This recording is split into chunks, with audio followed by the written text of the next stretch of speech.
Hi hello ನಮಸ್ಕಾರ. ಇವತ್ತು Malayalam movie review ಮಾಡ್ತಾಯಿದ್ದೀನಿ. ಆ ಮೂವಿ ಕನ್ನಡದ ಡಬ್ ಆಗಿದೆ. ಆ ಮೂವಿ ಹೆಸರು ಫೋರೆನ್ಸಿಕ್ ಅಂತ, ಸೈಕೋ ಕ್ರೈಮ್ ಥ್ರಿಲ್ಲರ್.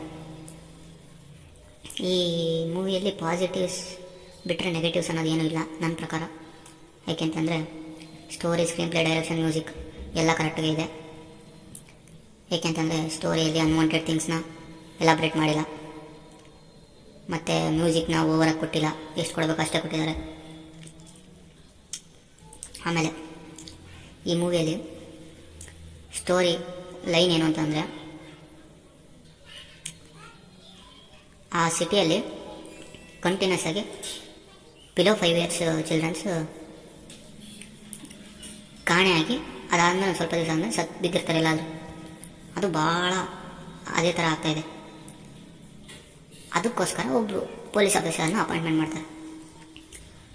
ಆ ಪೊಲೀಸ್ ಆಫೀಸರ್ ಅಪಾಯಿಂಟ್ಮೆಂಟ್ ಮಾಡಿದ್ಮೇಲೆ ಅವರಿಗೋಸ್ಕರ ಕೆಲವರು ಫೋರೆನ್ಸಿಕ್ ಡಿಪಾರ್ಟ್ಮೆಂಟ್ ಅವ್ರು ಬೇಕು. ಸೊ ಗೌರ್ಮೆಂಟ್ ಫೋರೆನ್ಸಿಕ್ ಡಿಪಾರ್ಟ್ಮೆಂಟ್ನ ಇಬ್ಬರನ್ನ ಕೊಡುತ್ತೆ. ಅದರಲ್ಲಿ ಒಬ್ಬ ಹೀರೋ ಟೊವಿನೋ ಥಾಮಸ್ ಅಂತ. ಇವರು ಕೇಸ್ನ ಫೈಂಡ್ ಔಟ್ ಮಾಡೋಕ್ಕೆ ಹೋಗ್ತಾರೆ. ಬಟ್ ಫೈಂಡ್ ಮಾಡ್ತಾ ಮಾಡ್ತಾ ಇದು ಗೊತ್ತಾಗುತ್ತೆ, ಇದು ಒಂದು 10 ವರ್ಷ ಗ್ಯಾಪ್ ಆದಮೇಲೆ ಮತ್ತೆ ಇದೇ ಥರ ಕಂಟಿನ್ಯೂಸ್ ಸೀರಿಯಲ್ ಕಿಲ್ಲಿಂಗ್ ನಡೀತಾ ಇದೆ ಅಂತ. ಯಾಕೆಂತಂದರೆ 10 ವರ್ಷದಿಂದ ಇದೇ ಥರ ನಡೆದಿತ್ತು, ಅದಾದಮೇಲೆ ಒಂದು 10 ವರ್ಷ ಗ್ಯಾಪ್ ಬಿದ್ದಿತ್ತು, ಅದಾದ್ಮೇಲೆ ಮತ್ತೆ ಸ್ಟಾರ್ಟ್ ಆಗ್ತಾಯಿದೆ ಅಂತ. ಯಾಕೆ ಏನು ಅಂತ ಫೈಂಡ್ ಔಟ್ ಮಾಡೋಕ್ಕೆ ಹೋದಾಗ ನಾವು ಈ ತಮ್ನಿಲಲ್ಲಿ ಕೊಟ್ಟೆ ನಾನು, ಪೊಲೀಸ್ ಆಫೀಸರ್ ಮಗಳೇ ಸೈಕೋ ಕಿಲ್ಲರ್ ಅಂತ. ಬಟ್ ಆದರೆ ಅಲ್ಲ, ಮಾಡಿಸ್ತಾ ಇರ್ತಾರೆ. ಅದಕ್ಕೂ ಮುಂಚೆ ಇನ್ನೊಬ್ಬ ಸೈಕೋ ಕಿಲ್ಲರ್ ಇರ್ತಾನೆ. ಅವ್ನು ಚಿಕ್ಕವನು, ಇವ್ರನ್ನ ಬಳಸ್ಕೊಂಡು ತುಂಬ ಜನನ ಸಾಯಿಸ್ತಿರ್ತಾರೆ. ಆ ಒರಿಜಿನಲ್ ಸೈಕೋ ಕಿಲ್ಲರ್ ನಿಮಗೆ ಕೊನೆವರೆಗೂ ಬಿಟ್ಕೊಡಲ್ಲ. ಅದೇ ಇದರ ಸ್ಪೆಷಾಲಿಟಿ. ಕ್ಲೈಮ್ಯಾಕ್ಸ್ವರೆಗೂ ಬಿಟ್ಕೊಡಲ್ಲ, ಯಾರು ಏನು ಅಂತ ನಿಮಗೂ ಗೊತ್ತಾಗಲ್ಲ, ಕಂಡುಹಿಡಿಯೋಕ್ಕಂತೂ ಚಾನ್ಸೇ ಇಲ್ಲ. ಯಾರಾದರೂ ಮುಂಚೆನೇ ಕಂಡುಹಿಡಿದ್ರೆ ಕಮೆಂಟ್ ಬಾಕ್ಸಲ್ಲಿ ಹೇಳಿ. ಅದಕ್ಕೆ ಈ ಸ್ಟೋರಿ ಸ್ಪೆಷಲು.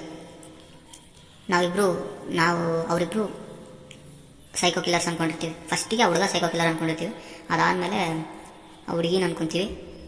ಕನ್ಫ್ಯೂಷನ್ ಮಾಡ್ತಾರೆ ಡೈರೆಕ್ಟರ್ ನಮಗೇನೆ. ಅದಾದಮೇಲೆ ಕ್ಲೈಮ್ಯಾಕ್ಸಲ್ಲಿ ಗೊತ್ತಾಗುತ್ತೆ ಯಾರು ಸೈಕೋ ಕಿಲ್ಲರು, ಯಾಕೆ ಸೈಕೋ ಕಿಲ್ಲರ್ ಆದ, ಏನಕ್ಕೆ ಹೆಂಗೆ ಮಾಡ್ತಾ ಇದ್ದಾನೆ ಅನ್ನೋದು ಪ್ರತಿಯೊಂದಕ್ಕೂ ಸೊಲ್ಯೂಷನ್ನು ನಿಮಗೆ ಕ್ಲೈಮ್ಯಾಕ್ಸಲ್ಲಿ ಗೊತ್ತಾಗುತ್ತೆ. ಬಟ್ ಈ ಮೂವಿ ರಿವೆಂಜ್ ಸ್ಟೋರಿ. ಅದಕ್ಕೋಸ್ಕರ ಒಂದೇ ಒಂದು ಕ್ಲೂ ಬಿಟ್ಕೊಡ್ಬಿಡ್ತೀನಿ. ಪೊಲೀಸ್ ಆಫೀಸರ್ ಇದ್ದಾರಲ್ಲ, ಅವ್ರ ಮೇಲೆ ರಿವೆಂಜ್, ಸೈಕೋ ಕಿಲ್ಲರ್ ಆ ಥರ ಮಾಡ್ತಿರೋದು ಯಾಕೆ ಅಂತಂದರೆ ಅವ್ರ ಮೇಲೆ ರಿವೆಂಜಿಂದ. ಮೂವಿ ಎಲ್ಲದರಲ್ಲೂ ಚೆನ್ನಾಗಿದೆ, ಆರಾಮಾಗಿ ನೋಡ್ಬೋದು. ಮತ್ತೆ ಇನ್ನೊಂದು psycho crime thriller 4th Ozil ಅಂತ ಹೇಳಿದ್ನಲ್ಲ, ಅದು ಆದಮೇಲೆ ಇದು ಚೆನ್ನಾಗಿದೆ. ನೆಗೆಟಿವ್ಸ್ ಅನ್ನೋದು ಏನೂ ಇಲ್ಲ, ಆರಾಮಾಗಿ ಕೂತ್ಕೊಂಡು ನೋಡ್ಬೋದು. ಯೂಟ್ಯೂಬಲ್ಲೇ ಸಿಗುತ್ತೆ, ಕನ್ನಡದಲ್ಲೂ ಸಿಗುತ್ತೆ, ಟಿ ವಿಯಲ್ಲಿ ಹಾಕ್ತಿರ್ತಾರೆ ಅನಿಸುತ್ತೆ.